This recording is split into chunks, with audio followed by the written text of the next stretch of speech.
नमस्कार दोस्तों, आपका स्वागत है हमारे YouTube channel agriculture study zone में। यहाँ बात की जाती है एग्रीकल्चर से रिलेटेड इंपॉर्टेंट टॉपिक्स की। चलिए आज का टॉपिक स्टार्ट करते हैं। आप हर दिन agriculture, soil, manure, sugarcane, pathology, entomology, communication जैसे शब्दों का यूज करते हैं, लेकिन क्या आपको पता है ये शब्द आए कहाँ से? आइए शुरू करते हैं एक छोटी सी जर्नी एग्रीकल्चरल टर्म्स के ओरिजिन की। एग्रीकल्चरल टर्म्स को पढ़ने से पहले जान लेते हैं कि कृषि विज्ञान यानी एग्रीकल्चरल साइंस क्या होता है। अब समझते हैं कि कृषि विज्ञान यानी एग्रीकल्चरल साइंस असल में है क्या। यह एक ऐसा विज्ञान है जो फसलों की उपज बढ़ाने, मिट्टी की उर्वरता बनाए रखने, कीटों का नियंत्रण, पशुपालन और बागवानी जैसे विषयों के वैज्ञानिक अध्ययन से जुड़ा है। इसका मुख्य उद्देश्य है उत्पादन में वृद्धि, गुणवत्ता में सुधार और किसानों की आय को बेहतर बनाना। और अगर आप कृषि पढ़ रहे हैं या किसी प्रतियोगी परीक्षा की तैयारी कर रहे हैं तो आपको ये जरूर जानना चाहिए कि कृषि से जुड़े शब्दों और शाखाओं का जन्म कैसे हुआ। चलिए अब इसे बेहद सरल भाषा में समझते हैं। अब जानते हैं कृषि विज्ञान से जुड़े कुछ प्रमुख शब्दों के अर्थ और उनका स्रोत। 1. एग्रोनॉमी। एग्रोनॉमी शब्द ग्रीक भाषा से लिया गया है। एग्रोस यानी फील्ड और नोमोस यानी मैनेजमेंट। इसका मतलब होता है फसलों के खेत का प्रबंधन यानी खेती से जुड़ा वैज्ञानिक अध्ययन। 2. हॉर्टिकल्चर। हॉर्टिकल्चर शब्द लैटिन से आया है। हॉर्टस यानी गार्डन और कल्चर यानी कल्टीवेशन, मतलब बाग बगीचों की खेती का विज्ञान। 3. पोमोलॉजी। पोमोलॉजी शब्द लैटिन और ग्रीक दोनों से बना है। पोमुम यानी फ्रूट और लॉगी यानी स्टडी, यानी फलों की खेती और उनके अध्ययन को पोमोलॉजी कहते हैं। 4. एग्रीकल्चर, कृषि। एग्रीकल्चर शब्द लैटिन से आया है। एग्री यानी सॉइल या फील्ड और कल्चर यानी कल्टीवेशन, मतलब मिट्टी या खेत की देखभाल और उसमें फसल उगाना। 5. ओलेरीकल्चर, सब्जियों की खेती। ओलेरीकल्चर का स्रोत लैटिन है। ओलेरी यानी वेजिटेबल और कल्चर यानी कल्टीवेशन, यानी सब्जियों की वैज्ञानिक खेती। 6. फ्लोरिकल्चर। फ्लोरिकल्चर शब्द भी लैटिन से है। फ्लोरिस यानी फ्लावर और कल्चर यानी कल्टीवेशन, इसका मतलब फूलों की खेती और उनका वैज्ञानिक अध्ययन। 7. मृदा विज्ञान, सॉइल साइंस।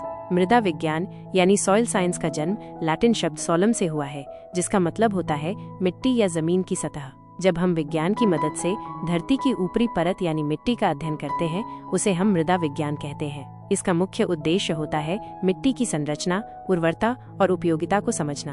8. पेडोलॉजी। पेडोलॉजी शब्द ग्रीक से आया है। पीडॉन यानी सॉइल और लोगोस यानी स्टडी, यानी जब हम मिट्टी के गठन, परतों और विकास का गहराई से अध्ययन करते हैं तो उसे पेडोलॉजी कहते हैं। इसे हम मृदा विज्ञान की एक शाखा भी कह सकते हैं। चलिए अब आगे देखते हैं। 9. एडाफोलॉजी शब्द ग्रीक भाषा से आया है। एडाफोस यानी मिट्टी का पौधों से संबंध और लोगोस यानी अध्ययन, यानी मृदा और पौधों की ग्रोथ के आपसी संबंध का अध्ययन एडाफोलॉजी कहलाता है। 10.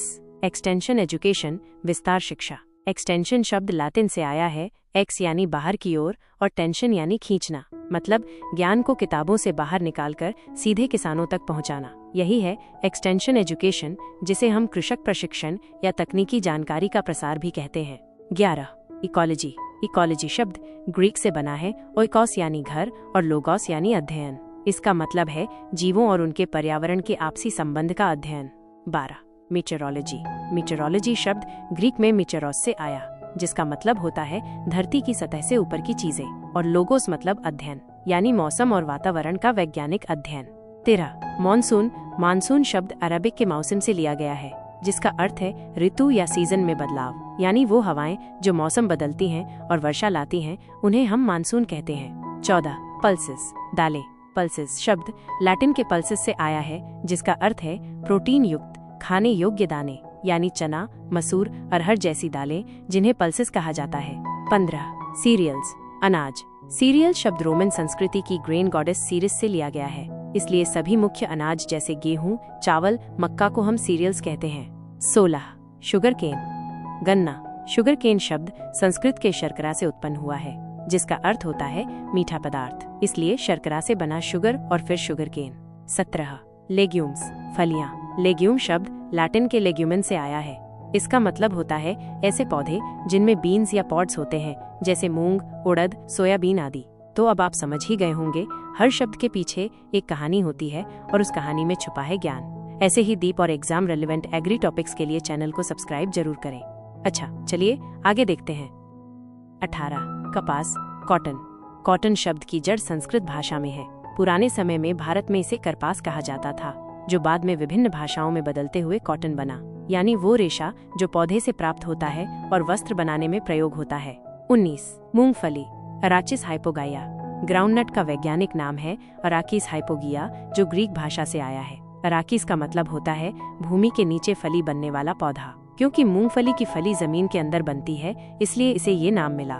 20। जलवायु, क्लाइमेट शब्द ग्रीक के क्लीमा से आया है, जिसका अर्थ होता है किसी क्षेत्र की मौसमी स्थिति, यानी किसी जगह की औसत बारिश, तापमान और हवा के आधार पर जो मौसम बनता है वही कहलाता है जलवायु या क्लाइमेट। तो आपने देखा कि हम रोजमर्रा में जिन एग्रीकल्चरल शब्दों का इस्तेमाल करते हैं उनके पीछे छुपे हैं प्राचीन भाषाओं के अर्थ और विज्ञान। अगले भाग में हम जानेंगे और भी दिलचस्प कृषि शब्दों के बारे में। 21। ट्रक गार्डनिंग शब्द फ्रेंच भाषा के ट्रक से आया है, जिसका अर्थ होता है एक्सचेंज, यानी वस्तु विनिमय या लेन देन। पहले किसान अपने खेतों में उगाई गई सब्जियां पास के बाजारों में बेचते थे, इसी से ये शब्द आया truck gardening. 22। Entomology, pathology, nematology. ये सभी वैज्ञानिक शब्द ग्रीक भाषा से आए हैं और इनका अंत होता है लोगोस, यानी अध्ययन। एंटोमोलॉजी इक्वल्स कीटों का अध्ययन, पैथोलॉजी इक्वल्स रोगों का अध्ययन, निमेटोलॉजी इक्वल्स सूत्रकृमियों, निमेटोड्स का अध्ययन। कृषि विज्ञान में पेस्ट मैनेजमेंट और प्लांट प्रोटेक्शन में ये शाखाएं अहम भूमिका निभाती हैं। 23। रबी, खरीफ, ज़ैद। ये तीनों शब्द अरबी भाषा से आए हैं। रबी इक्वल्स सर्दी की फसल, खरीफ इक्वल्स वर्षा की फसल, जायद इक्वल्स गर्मी की फसल। भारत की फसल प्रणाली को समझने के लिए इनका ज्ञान अनिवार्य है। 24। कम्युनिकेशन, संचार। कम्युनिकेशन शब्द लैटिन के कम्युनिस से आया है, जिसका अर्थ होता है साझा करना या एक दूसरे तक जानकारी पहुंचाना। कृषि में एक्सटेंशन एजुकेशन, किसान संगोष्ठियां और जागरूकता अभियान सभी संचार पर आधारित होते हैं। एग्रीकल्चर सिर्फ फसल तक सीमित नहीं है, इसमें भाषा विज्ञान, कीट विज्ञान और संचार विज्ञान तक की भूमिका है। ऐसे ही डीप और एग्जाम सेंट्रिक एग्रीकल्चर कंटेंट के लिए चैनल को सब्सक्राइब करना न भूलें। 25। Entrepreneur, entrepreneur. एंटरप्रेन्योर शब्द फ्रेंच भाषा के एंटरप्रेन्योर से बना है, जिसका अर्थ होता है साहसिक व्यापारिक कार्य करने वाला व्यक्ति। कृषि में जब किसान खुद का व्यवसाय शुरू करता है, जैसे डेयरी, प्रोसेसिंग यूनिट या जैविक उत्पाद बेचना, तो वह एग्रीप्रेन्योर कहलाता है। 26। मनोविज्ञान, साइकोलॉजी।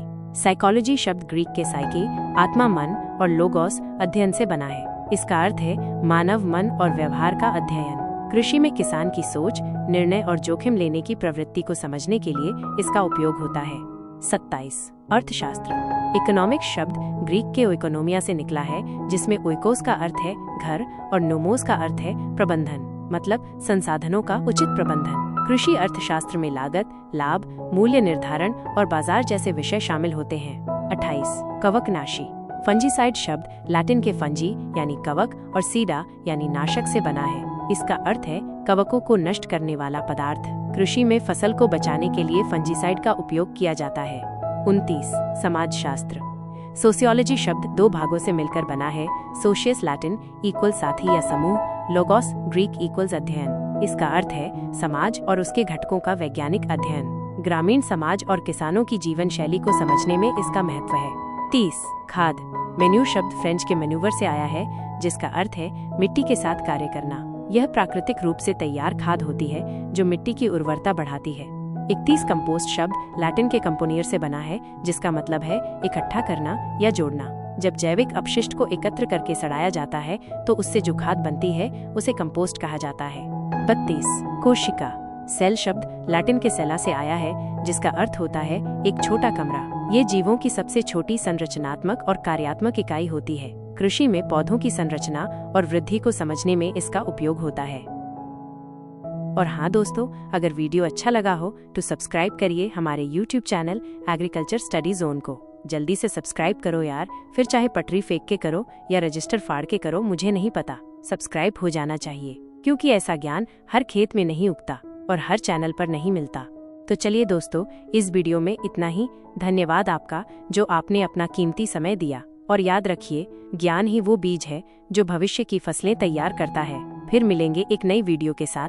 तब तक के लिए पढ़ते रहो, बढ़ते रहो। जय जवान, जय किसान।